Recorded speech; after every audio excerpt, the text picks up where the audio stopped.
Detroit, Mount Carmel Mercy Hospital, September 12, 1988, room 307. A man is lying in a hospital bed. He is recovering from a gunshot wound to the stomach. 2 days ago, he was outside one of his car washes on 7 Mile and Mansfield when the shooting started. He took the bullet. His people took care of the man who fired it.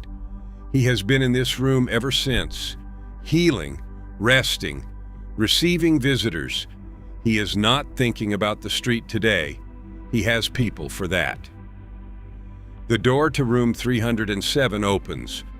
A man walks in. Not a doctor, not a nurse, not a family member who has come to sit beside the bed and offer comfort.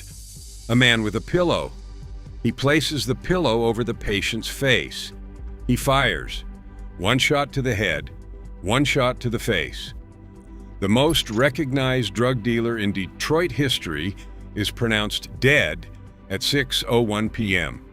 His name was Richard Carter. The streets called him Maserati Rick, and for 5 years he had been the flashiest, most feared, most visible operator in the Motor City. The man with the Maseratis and the designer clothes and the best friends enforcement crew and the $20 million per year empire that made him a legend before he was 30 years old. He was executed in a hospital bed by a man who had once bought marijuana from him. His name was Big Ed Hansard, and this is the story of the man who started as Maserati Rick's customer and ended his life. Detroit, 1982. The city's drug world had just been hollowed out. Sylvester Murray, the man they called the S-Man, had been the chief supplier for Detroit's first major drug organization, Young Boys, Inc., and a source for scores of other dealers across the city for more than a decade. His conviction in December of 1982, along with the simultaneous takedown of 41 top Young Boys, Inc. lieutenants, left a vacuum so large that ambitious young men across Detroit's east side could feel it like a physical thing. The city was wide open. 3 men from the same neighborhood understood what that meant faster than anyone else. Richard Carter, Demetrius Holloway, and a shorter, quieter, more explosive young man named Edward Hansard, who had been selling marijuana on the east side and who had been buying some of his supply from Carter and Holloway since they were all teenagers running the same blocks. Carter and Holloway moved first. They built quickly. Within 3 years, Maserati Rick, the name came from the cars, from the taste for foreign machinery that announced what he had built, was supplying drug houses across Detroit's east side. He and Holloway moved hundreds of kilograms weekly across the Midwest. Federal investigators classified them as kilo men, a designation reserved only for operators wealthy enough to inventory product in those quantities without financial difficulty. They were making $20 million per year. They had the best friends, the 4 Brown brothers, Rocking Reggie and Boogaloo and Ghost and Wizard, as their enforcement wing. Men linked to over 80 murders in Detroit, whose reputation alone was enough to keep most rivals at a respectful distance. They had Tommy Hearns, the Hitman, Detroit's world champion boxer and one of the most famous athletes in the city, a childhood friend who traveled with Rick and Holloway to fights, whose association added the specific celebrity that money alone cannot buy. Rick had the cars, the clothes, the flash that the streets responded to and that built his mythology faster than any amount of violence could have. Big Ed Hansard watched all of it, from the outside, as a customer, and decided that was not where he intended to stay. Before you understand what Big Ed Hansard became, you have to understand what he started as. He was born February 11th, 1963. He grew up in Detroit, but spent summers in Yazoo City, Mississippi at his grandmother's house, the specific geography of a Detroit kid with Southern roots that would follow him his entire life. He struggled in school, expelled at 15 for fighting, in and out of several high schools, dropped out at 16 while still in the 9th grade. He could barely read at the time. None of that mattered where he was going, because Edward Hansard was, in the words of the people who knew him, smarter in the streets than he ever was in a classroom. The specific intelligence that formal education cannot produce or measure.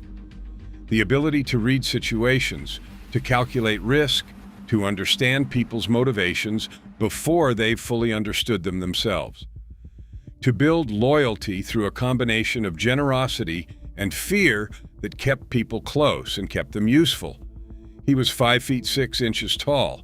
He had what people who encountered him consistently described as a giant reputation.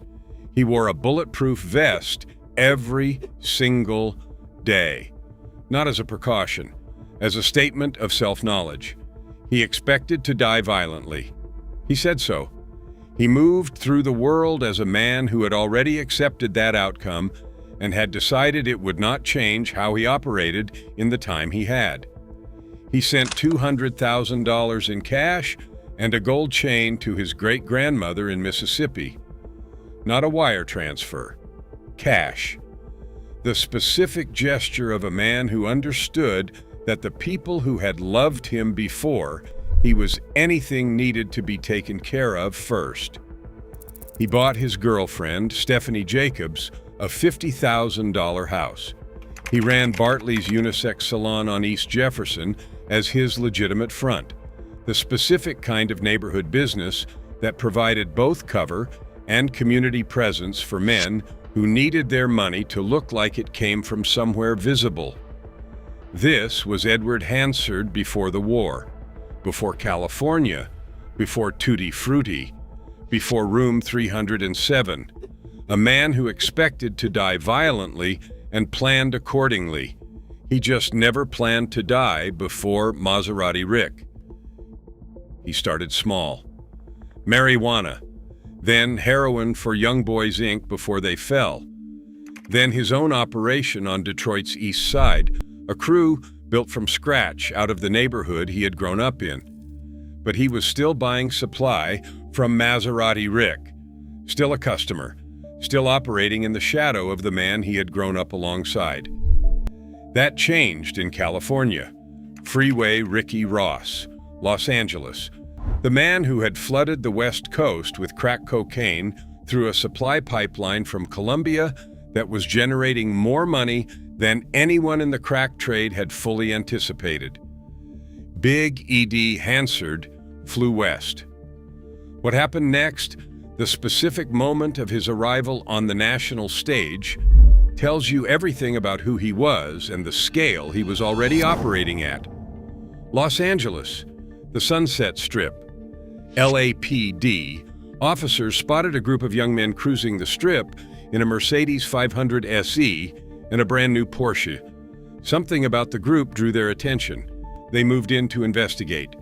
They found Edward Hansard in possession of multiple sets of identification, different names, different addresses, different versions of himself prepared for exactly the kind of moment where someone asked who he was and where he came from. The officers went to his apartment building. In the parking garage, another new Ferrari. A man from Detroit's east side on the Sunset Strip with a Mercedes, a Porsche, a Ferrari in the garage, and multiple fake identities. No charges were brought. The episode marked something specific, the arrival of Big Ed Hansard as a mover and shaker on a national scale. A man whose operation had grown large enough to require him to be in Los Angeles doing business with Freeway Ricky Ross, and to be doing it in a way that attracted the attention of the LAPD and walked away clean. He came back to Detroit with his own supply line. Not Rick's supply, not Holloway's supply, his own. Sourced directly from Freeway Ricky Ross in California, no middleman, no percentage going to the men he had once relied on for product. He was out from under them. He had his own brand, Tutti Frutti, The specific branding decision of a man who understood that in a market flooded with product, the dealer who made his supply recognizable had a competitive advantage. Customers came back for the name they knew. Tutti Frutti moved. Federal documents would eventually allege that Hansard's organization was moving 200 kilograms of cocaine per month, $6 million worth, every month. In March of 1988 alone, a single month, he transported over $600,000 worth of cocaine through his distribution network. Federal documents called him a $5 million man. He was no longer Maserati Rick's customer. He was his competition. And in Detroit in 1987, competition had consequences. The beef started in Hansard's own hair salon, Bartley's unisex salon on East Jefferson. The two men who had grown up on the same blocks, who had done business together, who had once been close enough that Hansard had been a trusted customer, came face to face in 1987, and the specific argument that followed destroyed whatever had remained of their relationship. The cause is disputed. Some say it was a debt Hansard owed Carter. Some say it was Hansard's expansion into territory Carter considered his. Some say it was the simple fact that Hansard had gone to California and gotten his own supply and was now undercutting Rick on his own East Side corners. Whatever lit the match, what followed was not a dispute that could be settled through conversation. Maserati Rick shot Big Ed Hansard in the leg and stomach on November 4, 1987, near St. Jude's School. Hansard refused to identify his attackers to police. He told them directly, "I'll handle it myself." He went to Mississippi for a while, to his grandmother in Yazoo City, the place he had been going since he was a child. The specific geography of a man who needed to put distance between himself and something before he could think clearly. He thought clearly. He came back to Detroit with a plan. Drive-by on Maserati Rick's mother's house, spring 1988. His mother was standing on the front porch holding Rick's 2-year-old son when the car came past. Bullets hit the house. Nobody was struck. Rick was not finished. June 14, 1988.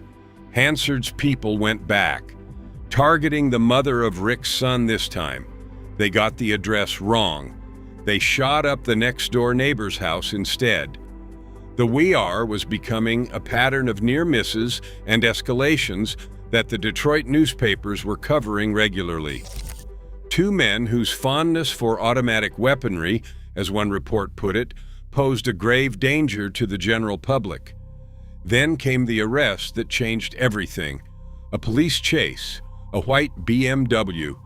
Hansard pulled over, found semi-conscious, with an Israeli weapon and a MAC-10 with the serial numbers drilled out. When officers approached the car, Hansard, wounded, arrested, facing serious charges, looked up at them and said something that told you everything about where his mind was in that moment. "I'm going to get Maserati Rick, and I'm going to kill you." He was put in jail, which is exactly where he needed to be. Because on September 10, 1988, while Big Ed Hansard was in a cell, the war reached its decisive moment.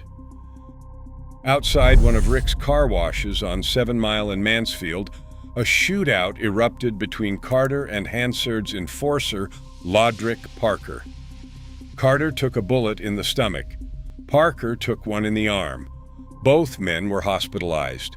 Maserati Rick was taken to Mount Carmel Mercy Hospital, room 307, and Big Ed Hansard, already in jail, already with the perfect alibi that a man who expects to die violently could not have engineered any better, directed what came next from behind bars.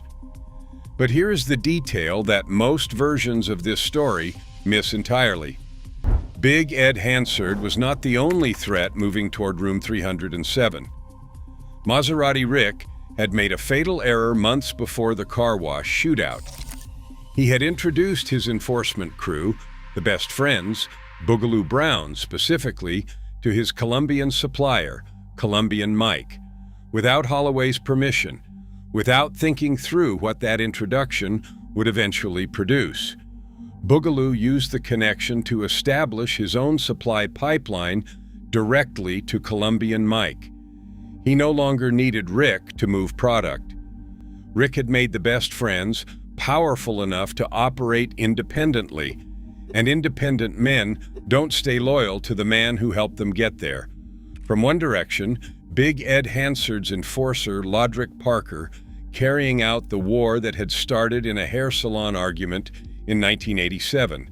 From another direction, the best friends, Rick's own crew, who had decided their former boss was now expendable. Both forces converged on room 307. Lodrick Parker walked in, placed a pillow over Maserati Rick's face, and fired. One shot to the head, one shot to the face. Richard Carter, Maserati Rick, the man who had made $20 million a year, who had the Maseratis and the clothes and Tommy Hearns and the flash that had made him a legend before his 30th birthday, pronounced dead at 6:01 p.m. Big Ed Hansard was in a jail cell. His alibi was the city of Detroit itself. Rick's funeral told you what he had meant to the streets. They buried him in a $16,000 silver coffin constructed to resemble a Mercedes-Benz, complete with working headlights, spinning tires on the outside, a casket built for a man who had named himself after a car and wanted to go out in one, the man who had bought marijuana from Maserati Rick, who Rick had shot in the leg and the stomach, who had been arrested saying, "I'm going to get Maserati Rick," was free, alive, and unindicted. But the war was not over. Demetrius Holloway, Rick's partner, the man the Detroit Police Department had designated public enemy number one, the man the FBI was preparing to indict under RICO, the man who federal investigators said was moving hundreds of kilograms weekly across the entire Midwest, was still alive. He understood immediately what Rick's death meant. The first person the Carter family contacted after Rick died was Holloway, and within days, Holloway had made a decision that told you exactly how well he understood the situation he was now in. He staged his own kidnapping outside a fast food burger joint, made it look convincing enough that investigators and enemies spent weeks trying to determine whether he was dead or in hiding, and then disappeared to Las Vegas, where he married his girlfriend Wanda Jean Hardaway in a ceremony that nobody in Detroit knew was happening. Absent from the conflict, off the board. Hansard's people were not fooled for long. In January of 1989, while Holloway was still hiding in Merrillville, Indiana, Hansard's associates found his house, shot it up. Holloway was not home. An associate named Patrick Willis took a bullet to the head in his place. He survived. He came back to Detroit, tried to resurrect what he and Rick had built. The Sports Jam store chain, which Foot Locker had been in discussions to purchase for tens of millions of dollars before Rick died. The real estate, the Chalk and Q pool hall on 7 Mile. The gambling weekends in Las Vegas where he reportedly won or lost millions at a single blackjack or dice session. The private jet always on standby. He was still the city's most powerful operator, still the man the FBI was building toward, still moving product at a scale that most organizations couldn't touch, still alive. Until October 8th, 1990, 4 p.m., a Monday afternoon, Holloway walked into the Broadway department store in downtown Detroit to buy a pair of Ralph Lauren socks. He had $17,000 in his pocket, a loaded gun on his person. He was 32 years old and at the height of what he had rebuilt. Lester Milton approached from behind, 2 shots to the back of the head. Holloway fell between the display racks with $17,000 in his pocket and a gun he never had the chance to reach for. After the shooting, Lester Milton reportedly stood over the body, snapped his fingers, got him. Big Ed Hansard was in jail on gun charges at the time of Holloway's murder. His alibi, again, was the city of Detroit itself. The war was over. Hansard had won.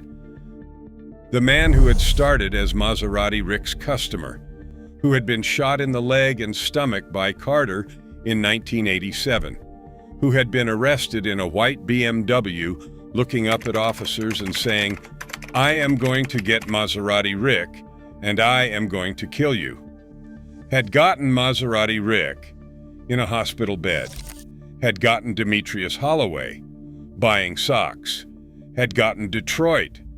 The federal case was already built. In August of 1990, 2 months before Holloway died, with the war already decided in Hansard's favor, federal authorities had indicted him on 24 counts. His organization linked to at least 6 homicides, 200 kilograms per month, $6 million worth every single month. The $5 million man. In 1991, he pleaded guilty to drug conspiracy charges. His reason was specific and telling. He did it to protect Stephanie Jacobs, his girlfriend, the woman he had bought a $50,000 house for, from facing a long federal sentence alongside him. He protected her. He took the sentence himself. When Judge Julian Cook sentenced him to 40 years in federal prison, Big Ed Hansard stood up in that courtroom one final time and delivered his last public statement. Railroad Court. The one thing I want is a fair trial because I am innocent. 40 years. The man who had won Detroit's deadliest crack war, who had been in jail both times his enemies were executed, who had directed the downfall of the 2 most powerful operators in his city from behind bars, who had started by buying marijuana from Maserati Rick and ended by burying him, went to federal prison. He was released in 2016. 7 years later, February 2023, at 60 years old, he was pulled over on the Ohio Turnpike, a 2020 Chevrolet Impala. A drug dog led state troopers to 500 grams of cocaine and 2 pounds of marijuana, $45,000 worth of product. Big Ed Hansard, 60 years old, on the Ohio Turnpike, still going, the man who started as Maserati Rick's customer, who shot his way out of Rick's shadow, who had Rick executed in a hospital bed, who had Holloway shot buying socks, who went to prison for 40 years and came home and got back on the highway with cocaine in the car. Because some men never fully leave the only world they ever knew how to win in. Edward Hansard, Big Ed, the man who won Detroit's deadliest crack war, and who history somehow forgot to talk about. Subscribe to Bloody Reports. There are 1,000 stories like this one that nobody has told the right way yet. This was one of them.